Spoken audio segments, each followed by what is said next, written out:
If you recall, we recently did a video about allegations of SA that had been brought against Jake Paul. We were actually one of the first YouTube channels to pick up the story because I don't sleep.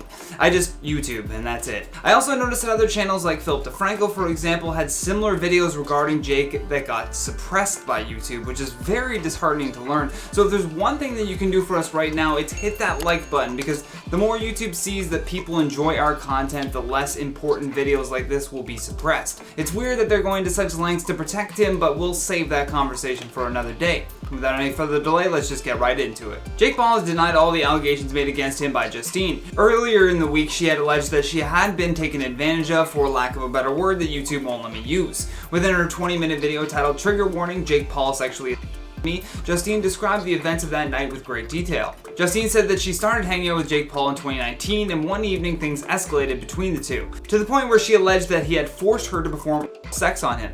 In addition to Jake Paul's denial of the events, we also obtained a statement from his attorney. The 24-year-old YouTuber's attorney said in a statement to People magazine, "Our client is aware of the recent allegations against him. While others have already began to debunk the claim alleged against him, our client categorically denies the allegation and has every intention of aggressively disproving it and pursuing legal action against those responsible for the defamation of his character."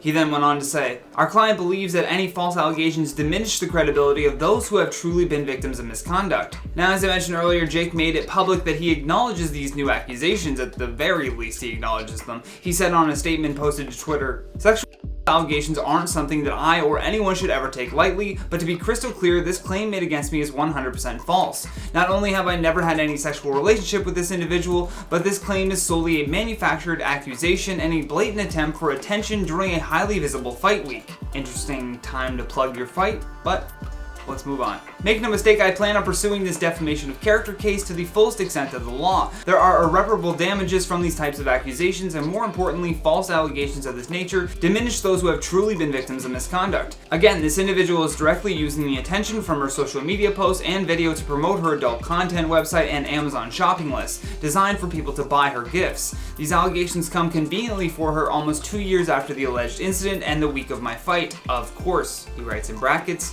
"At the time of her story, I was in a relationship, and as someone who was a mama's boy growing up, I respect women and mothers more than anything. I most certainly have never laid a finger on a girl without their consent." He then closes it out with, "I will fight this to the end to prove my innocence. This isn't the first preposterous allegation made against me in my career, and it most likely won't be the last. As someone who has lived in the spotlight since the age of 16, dealing with liars, fake news, and false accusations unfortunately is a part of this job. I won't back down from it, and years from now my character as an individual will show and shine through these dark moments." I mean, somehow I don't believe a single word of this. Justine has since responded to these allegations as well and wrote on her Instagram story, "I wasn't aware that I still had an Amazon wish list. I just checked and there were literally 6 items on it. I'm not looking for gifts or money. I made it very clear that all I wanted from him was an apology and for him to stop doing this to other people." Then in another story she continues, "And his response was to say, 'I'm speaking out for Amazon wishlist gifts?' As of right now, those are all the details that we do have for you, but make sure you hit that notification bell, that way you know when we do post a follow-up, because I have a feeling that YouTube is going to try to also bury this story as well." With that though, let's check out some of your comments from the video titled "Jeffree Star Accused by TikToker for Inappropriate Behavior." Another video I'm sure that they will push down, because they like protecting, you know, the A word I'm not allowed to say. Antoinette says, "These celebrities are wilding out and it's getting ridiculously out of hand. Hashtag they must be stopped." I agree completely. Amanda says, "Birds of a feather flock together. Just look at Jeffree's friendships and that tells you everything you need to know about Jeffree and his crew." 100%, even in his past, before beauty, YouTube, like that kind of era of Jeffree Star, he was hanging out with some very shady characters. Ash HB says, "Jeffree needed to be canceled during MySpace. How he's lasted this long is insane." This is what happens when you have stans, right? There's just a small section of people that forgive everything he does and they don't think he's guilty in any way, and they will constantly keep him afloat, sadly. Girl says, "I appreciate that you guys are showing support for the victims rather than turning a blind eye. These predators need to be brought to justice, not given sanctuary on social media platforms."